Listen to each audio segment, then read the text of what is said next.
Pour aborder les expositions universelles, vous allez prendre votre livre à la page 186-187.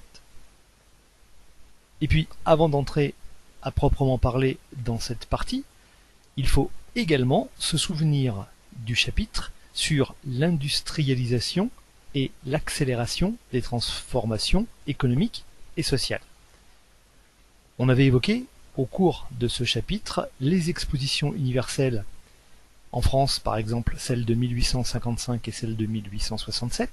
Rappelez-vous, on avait vu sur votre livre, et vous pouvez y jeter un coup d'œil à la page 102, cette vue intérieure sur la galerie des machines à l'exposition universelle de Paris en 1855. Et puis on avait expliqué que c'était les Anglais qui avaient inventé ce modèle avec un but très très simple. L'idée c'était d'exalter le progrès et la modernité et promouvoir le savoir-faire des entrepreneurs nationaux. Enfin, on avait regardé le symbole de cette modernité, le Crystal Palace, qui avait été monté pour l'exposition universelle de Londres en 1851. Ce petit rappel étant fait, nous allons pouvoir nous consacrer aux expositions universelles en France en 1889 et 1900.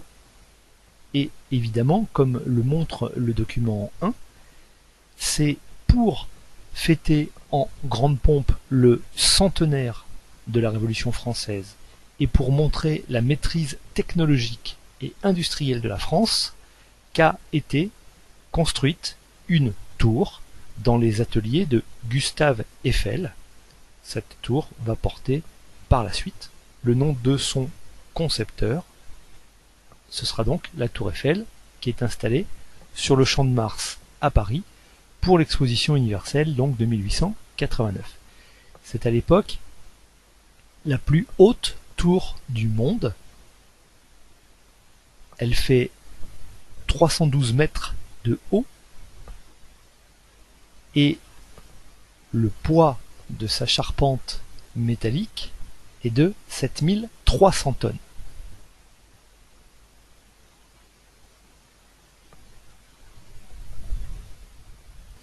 Vous voyez avec le document 3 à quel point la France est fière de sa réussite industrielle et elle l'expose dans la galerie des machines qui est installée également sur le Champ de Mars.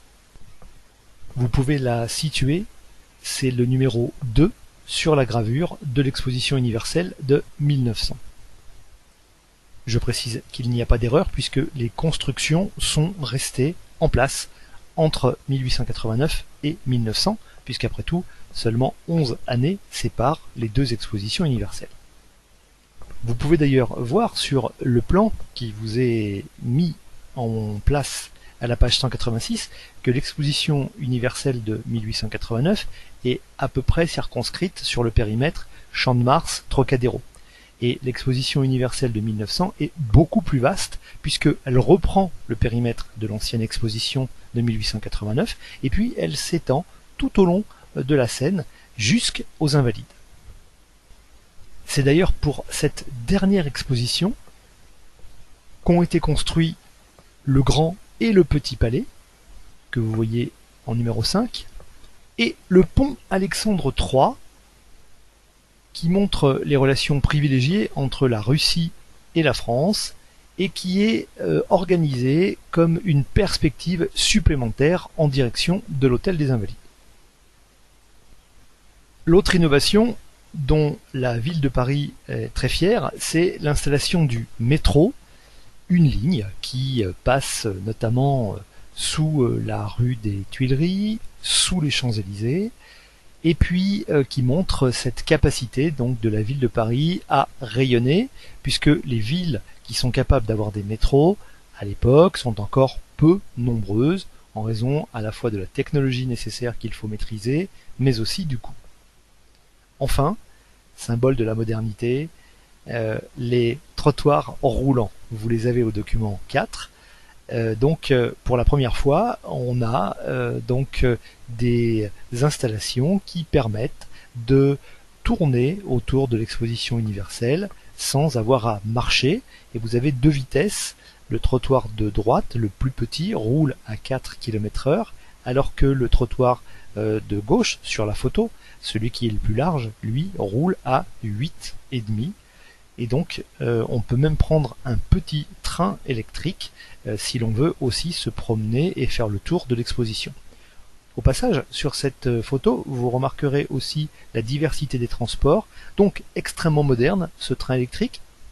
Et puis persistance aussi des calèches, vous les voyez, donc c'est que ce soit pour une utilisation individuelle ou collective, en tout cas vous voyez des chevaux qui continuent à traverser, à sillonner les rues de Paris. L'électricité est largement utilisée pour mettre la capitale en valeur. Elle va d'ailleurs mériter à partir de ce moment-là son surnom de ville lumière. Vous voyez à quel point le document 1 montre la tour Eiffel qui éclaire les principaux monuments de la capitale. Et cette électricité, elle va aussi permettre de mettre en valeur une invention des frères Lumière. Elle date de 1895, elle est connue à l'époque sous le nom de cinématographe et elle est présentée au grand public abondamment au cours de l'exposition universelle de 1900. L'exposition universelle de 1889 avait attiré 32 millions de visiteurs, c'était considérable. Celle de 1900 en accueillera 50 millions. Il y aura plus de 76 000 exposants. Évidemment, au-delà de la mise en valeur du savoir-faire technique, architectural et artistique français, il y a évidemment un enjeu politique.